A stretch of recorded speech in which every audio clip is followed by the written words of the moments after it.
Well, we just can't seem to get out of this every other week schedule, can we? But we got a devotional for this week. We're continuing in Proverbs chapter 11. We're going to be looking at verses 14 through 21. And as we go through these 7 verses, we're going to see the writer talk about honesty and advice and wisdom and kind of just seeking wisdom from those around you, and then in turn applying it and seeing how not only does wisdom bring all the things that we've talked about, all the aforementioned things such as life or riches, it also brings honor. And that's a little bit of what we're going to be looking at today. So if you'd like to read along with me, please do.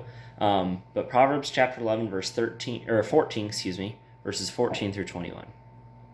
For lack of guidance, a nation falls, but victory is won through many advisers.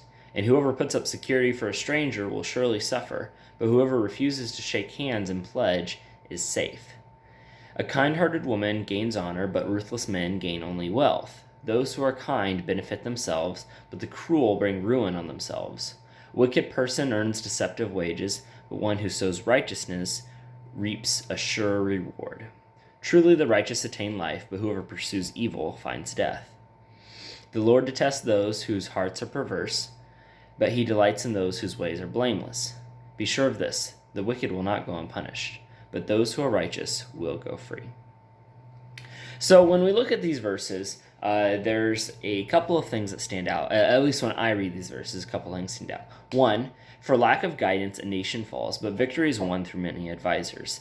I know that the topic of government is maybe not necessarily popular, but it's certainly the talk of the town these days. The talk of how should a government operate, how involved should it be in day-to-day life. It's something that everybody is talking about, it's something that everybody's concerned with.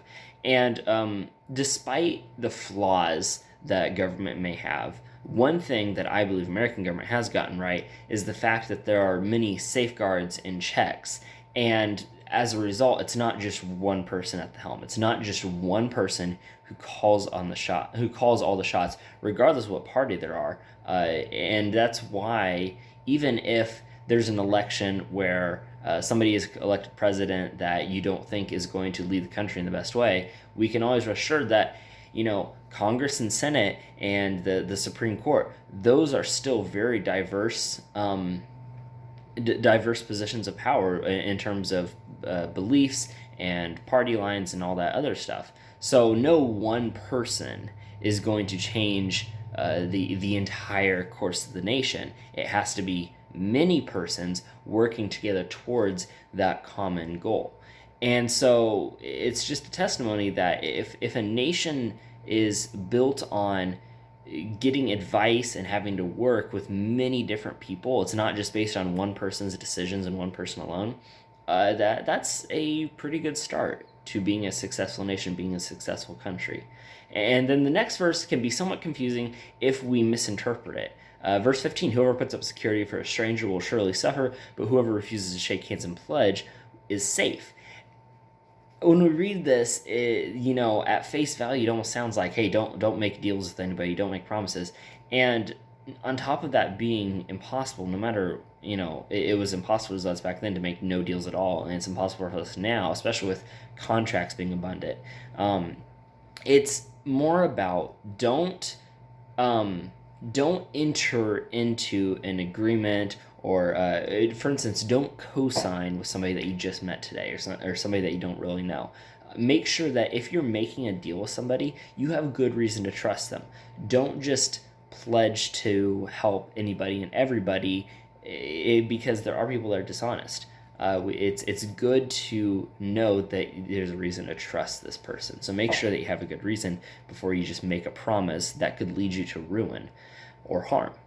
And then the remainder of these verses, they kind of flow together very well. It's those who are kind benefit themselves. Those who are evil bring ruin on themselves. Of course, if we're talking about something behind their back, if we're being evil for making wrong decisions, that's going to come back to bite us later on.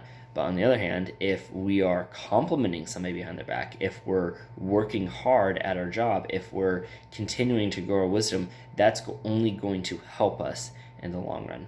So I hope this devotional has been a little bit of encouragement to you to rely on others for that wisdom, to rely on others for that help, and in general, just be kind.